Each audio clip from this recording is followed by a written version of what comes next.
Titanic shipwreck पर investigation के दौरान रिसर्चर्स ने एक अजीबो गरीब चीज नोटिस की। समंदर के बॉटम पर शिप का अगला हिस्सा काफी अच्छी कंडीशन में, जबकि पिछला हिस्सा इंतहाई बुरी कंडीशन में, और वो भी 2000 फीट दूर पड़ा था। बेशक 100 सालों तक समंदर के बॉटम में पड़े रहने पर लोहा और स्टील गल सड़ जाता है, लेकिन अगर ये दोनों एक ही शिप का हिस्सा थे और एक ही वक्त में डूबे थे तो फिर अगले और पिछले हिस्से में इतना ज्यादा फर्क क्यों? रिसर्चर्स का मानना है कि एक्सीडेंट वाली रात आइसबर्ग से टकराने के अलावा भी टाइटैनिक के साथ कुछ हुआ था जिसने उसके पिछले हिस्से को ज्यादा नुकसान पहुंचाया। पर सवाल है कि आखिर क्या? नाजरीन, 1912 में जिस रात टाइटैनिक के साथ हादसा पेश आया था, उस वक्त वो कनाडा के न्यू फाउंडलैंड से 700 किलोमीटर दूर अंधेरे समंदर के बीचों बीच अकेली मौजूद थी। हादसे के वक्त इसमें टोटल 2240 लोग सवार थे, जिसमें से 1500 लोग अपनी जान गंवा बैठे। वो जिसको अनसिंकेबल कहा जाता था, वो कुदरत की ताकत के सामने देखते ही देखते काले समंदर की नजर हो गई। इस हादसे के चश्मदीद गवाह आई विटनेस सिर्फ वो लोग थे जो किसी तरह शिप से निकलकर अटलांटिक ओशन के ठंडे पानी में कूद गए थे। आइसबर्ग टकराने से लेकर शिप के डूबने तक जो कुछ भी हुआ उसका रिकॉर्ड उन आई विटनेस के सिवा और किसी के पास नहीं था, जो कि खुद ठंडे पानी से लड़ने में मसरूफ थे। पहली रेस्क्यू शिप RMS कारपैथिया भी टाइटैनिक डूबने के 1.5 घंटे के बाद वहां पहुंची थी। वो भी खुशकिस्मती थी कि उनको टाइटैनिक का इमरजेंसी मैसेज मिल गया, वरना जो लोग ठंडे पानी में जिंदगी और मौत की जंग लड़ रहे थे उनकी जान भी नहीं बचती। और टाइटैनिक के हादसे के बारे में आज तक किसी को भी मालूम ना पड़ता। इन्वेस्टिगेशन के दौरान पहले तो किसी को भी मालूम नहीं था कि शिप के साथ हुआ क्या है, लेकिन फिर बचने वालों ने बताया कि शिप की एक आइसबर्ग से टक्कर हुई थी। इन बयानात को मौके पर मौजूद आइसबर्ग को देखकर कंफर्म भी किया गया, जिस पर टाइटैनिक का रेड पेंट अभी तक लगा हुआ था।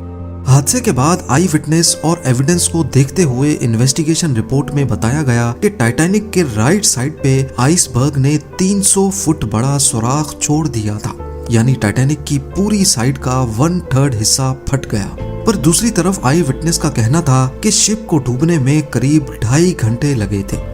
इन्वेस्टिगेटर्स का मानना है कि अगर आइसबर्ग ने वाकई टाइटैनिक पर 300 फुट बड़ा सुराख छोड़ा था तो इसको 2.5 घंटे में नहीं बल्कि चंद मिनटों में ही डूब जाना था। पर सच्चाई क्या थी ये उस वक्त किसी को भी मालूम ना पड़ सका। सच्चाई जानने के लिए जरूरी था कि टाइटैनिक शिप को ढूंढा जाए। कई सालों तक टाइटैनिक की तलाश जारी रही और हर गुजरते साल ये मिस्ट्री और ज्यादा संगीन होती गई। आखिरकार 73 इयर्स के बाद जब टाइटैनिक का मलबा मिला तो ये मैरीन इंडस्ट्री के लिए एक बहुत बड़ा ब्रेक थ्रू था। वो सारे सवालात जो टाइटैनिक अपने पीछे छोड़कर गई थी, उनके जवाबात ढूंढने का वक्त आ चुका था। अटलांटिक ओशन की 4000 मीटर गहराई में पिछली कई दहाइयों से टाइटैनिक का मलबा काले अंधेरे में मौजूद था। कई एक्सपीडिशंस अरेंज किए गए जिन्होंने शिपरेक की लातादाद फोटोज कैप्चर की। ओशियानिक एक्सप्लोरर PH नार्शले ने 30 से ज्यादा मर्तबा टाइटैनिक के मलबे का दौरा किया है, लेकिन उन्होंने 300 फुट बड़ा सुराख एक बार भी नहीं देखा। अलबत्ता टाइटैनिक की इस प्रोफाइल फोटो में 30 फुट का ये एरिया जाहिर करता है कि यहाँ पर कोई चीज आकर लगी थी।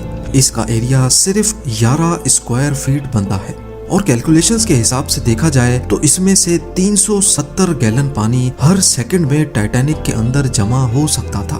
इसी स्पीड से पानी भरने का मतलब है कि पूरी शिप में पानी टोटल 2.5 घंटे में भरा होगा। और आई विटनेस के मुताबिक टाइटैनिक को डूबने में भी 2.5 घंटे ही लगे थे।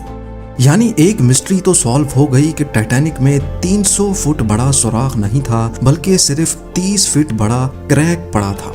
पर ये अकेली ही एक मिस्ट्री नहीं थी, अभी और भी काफी कुछ जानना बाकी था। टाइटैनिक शिपरेक पर इन्वेस्टिगेशन के दौरान रिसर्चर्स को ये समझ नहीं आ रहा था कि शिप का अगला हिस्सा जिसे बाव कहते हैं वो इसके पिछले हिस्से यानी स्टर्न से ज्यादा अच्छी हालत में कैसे पड़ा है और इन दोनों के दरमियान इतना ज्यादा फासला क्यों है। इस मिस्ट्री को सुलझाने के लिए हाईटेक सोनार स्कैनिंग टेक्नोलॉजी का सहारा लिया गया। ROVs ने टाइटैनिक शिपरेक साइट की लाखों फोटोज कैप्चर की और फिर उनको कंप्यूटर ग्राफिक्स की मदद से एक 3D मॉडल में कन्वर्ट किया।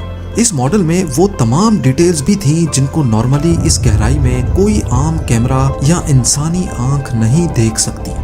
मॉडल में देखा जा सकता है कि 392 फीट लंबे स्टर्न के तमाम डेक्स एक दूसरे के अंदर ऐसे घुसे हुए हैं जैसे ये स्टील की नहीं बल्कि कागज की शिप हो।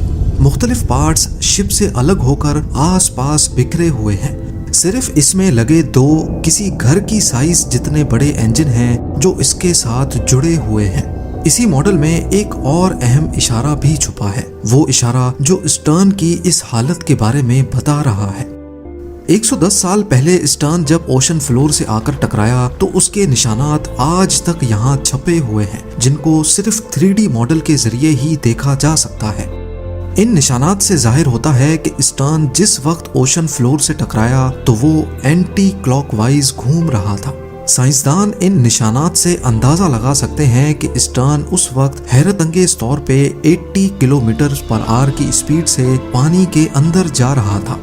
शिप का पिछला हिस्सा जब इतनी स्पीड से पानी की गहराई में जा रहा था तो पानी से पैदा होने वाली फोर्सेस ने शिप के लूज पार्ट्स को उखाड़ दिया और जब वो 4 किलोमीटर नीचे ओशन फ्लोर से टकराया तो इसके सारे डेक्स एक दूसरे के अंदर धंस गए। दूसरी तरफ जैसा कि आप देख सकते हैं कि बाउ सेक्शन फ्रंट सेक्शन का डिजाइन हाइड्रोडायनेमिक है, यानी ये पानी को आसानी से काट सकता है, ठीक उसी तरह जैसे शिप पानी पे फ्लोट करते वक्त पानी को काट कर अपना रास्ता बनाती है। यही वजह है कि बाउ सेक्शन स्टर्न के मुकाबले में ना ही रोटेट कर रहा था और ना ही पानी की फोर्सेस इस पर डायरेक्टली अटैक कर रही थी।